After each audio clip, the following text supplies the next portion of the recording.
இந்த மேலதிகமான தொழுகை சம்பந்தமான விளக்கம் என்ன அப்படின்னு கேட்டீங்க அப்படின்னு சொன்னால், இதில் வந்து ரெண்டு விதமாக பிரிச்சுக்கொள்ளணும். ஒன்று எண்ணிக்கை என்று தொழுகிறதாக இருந்தால் ஹதீஸில் வந்தது 11 தான்.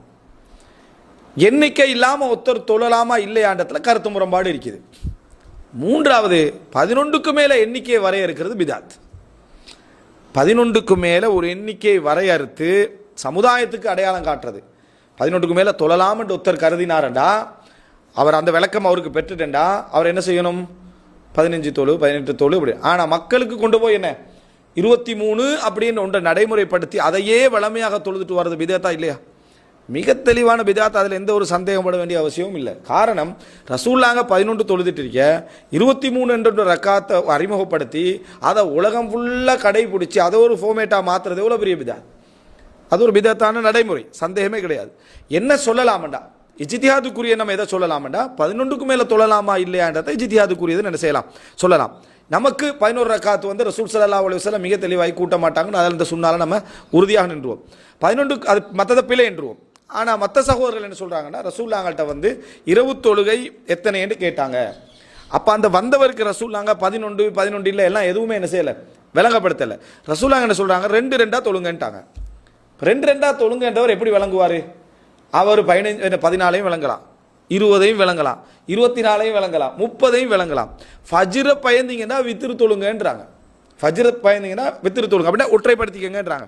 இவர் வந்து 32 தொழுது 1 தொழுதாலும் ரசூலாங்க சொன்னதுக்கு என்ன முரண் இல்லை, ரசூலாங்க சொன்னதுக்கு முரண் இல்லை என்ற அது ஒரு பலமான வாதம், சாதாரண வாதமும் அல்ல, ஒரு பலமான வாதத்தை வைக்கிறாங்க. அதனால தான் நம்ம என்ன சொல்கிறோம்னா, ஒரு கருத்து முரண்பாடு உள்ள விஷயம் இது. இந்த கோணத்தை புரிஞ்சு கொண்டு அந்த மனிதருக்கு சொல்லப்பட்டதை வைத்து இதுதான் அப்படி என்று தொழலாம் என்று சொல்றது ஒரு சைடு.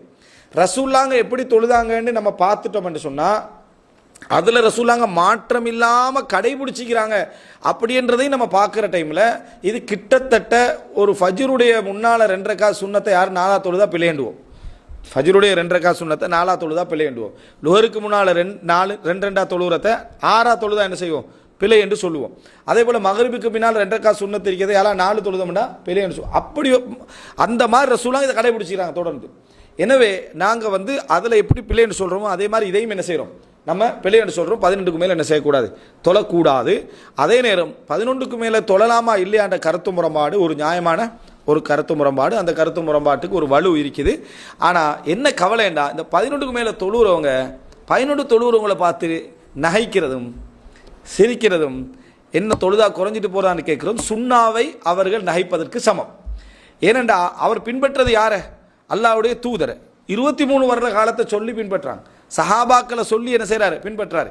அப்படி பின்பற்றிட்டு போறவரை அவர் வந்து 1 ஹவர் 2 ஹவர் நீங்க தொழுவிச்சாலும் பின்னால தொழுகிறதுக்கு ரெடி ஆகிக்கிறாரு. நீங்க 23 ஃபாஸ்ட்டுக்காக வேண்டி வேகமாக தொழுது விட்டுட்டு அவரை பார்த்து நகைக்கிறதுன்றது அவர் ஷோட்டா உட்காந்துற மாதிரி இவங்களுக்கு ஒரு ஃபீலிங். என்னண்டா 20 நிமிஷத்தில் அவர் பேர் உட்காந்துட்டாரு, 40 நிமிஷம் ஆகிக்கிறது 23 நீ தானே. அப்போ நீங்கள் 23 வந்து குறைச்சிட்டீங்க, 23 குறைச்சனால 11 அப்படி போய் உட்காடுறான். நீங்கள் இதையே 2 ஹவர் தொழில் வச்சிங்கன்னு சொன்னால் அந்த 8க்குரிய மரியாதை என்ன செஞ்சீங்க விளங்கிக்கு, 8 சிறப்பாகவும் உங்களுக்கு விளங்கிக்கும். சட்டப்படி நீட்டி அழகாக தொழிச்சாங்கன்னு சொன்னால் 8 சிறப்பு என்ன செஞ்சிடும், விளங்கிடும். எனவே இதுதான் இங்கே உள்ள பிரச்சனை. கருத்து முரண்பாடுகளில் எது நியாயம், 11 தாண்டி ஒரு எண்ணிக்கையை மக்களுக்கு அறிமுகப்படுத்தினால் வளமைப்படுத்தினால் அது பிதாத். ஆனால் 11க்கு மேலே தொழலாமா இல்லையான்றது ஒரு கருத்து முரண்பாடு உள்ள நியாயமான ஒரு கருத்து முரண்பாடு. அதே நேரம் 11க்கு மேலே தொழுகிறவங்களை பற்றி எங்களுடைய நிலைப்பாடு என்னென்னா அது பிழையானது, அது தவறானது. ஆனால் அது பிதத்தை என்ன செய்ய மாட்டோம், நம்ம சொல்ல மாட்டோம். என கருத்து முரண்பாட்டுக்கு ஒரு ஞாமிக்கு 11 தான் சுன்னா, மிக சரியானது. அதை நம்ம ஹதீஸ்களை நம்ம பார்க்குறோம் என்றது.